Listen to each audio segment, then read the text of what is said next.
तुम्ही work from home job शोधत आहात पण अप्लाय करूनही रिप्लाय येत नाही, तर प्रॉब्लेम जॉबमध्ये नाही, प्रॉब्लेम आहे तुमच्या अप्रोचमध्ये.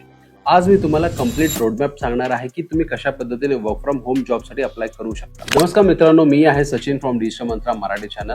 आजच्या या व्हिडिओमध्ये तुम्हाला कळणार आहे की बेस्ट जॉब पोर्टल्स कुठले आहेत, कोणते स्किल तुम्हाला लागणार आहेत, कॉम्पिटिटिव्ह कसं बीट करायचं आणि सिलेक्शन कशा पद्धतीने मिळवायचं. सर्वात आधी आपण पोर्टल्सकडे जाऊया. नंबर 1 पोर्टल आहे दॅट इज Naukri.com.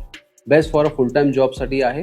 आता ह्याला कसं वापरायचं ते पण मी तुम्हाला सांगणार आहे. सर्वात आधी तुम्हाला साइन इन करून रिझ्यूम अपलोड करायचा आहे. वर्क फ्रॉम होम हा फिल्टर लावायचा आहे, जेणेकरून तुम्हाला काय बरेचसे जॉब्स ऑप्शन तिथे भेटतील. यासाठी काय स्किल्स लागणार आहेत, जसं की तुम्हाला बेसिक कॉम्प्युटर नॉलेज असणं गरजेचं आहे, कम्युनिकेशन यायला पाहिजे, त्यात एक्सेल शीट आणि डाटा हँडलिंग सुद्धा तुम्हाला यायला पाहिजे. आणि कॉम्पिटिशनचं सांगायचं गेलं तर थोडंफार कॉम्पिटिशन असणारच आहे या पोर्टलमध्ये, बिकॉज हा खूप जुना पोर्टल आहे. जवळपास एका जॉबला 500+ ऍप्लिकेशन्स तुम्हाला बघायला भेटतील. बट यामध्ये तुमचं रिझ्यूम सुद्धा कसं टॉपमध्ये यायला पाहिजे,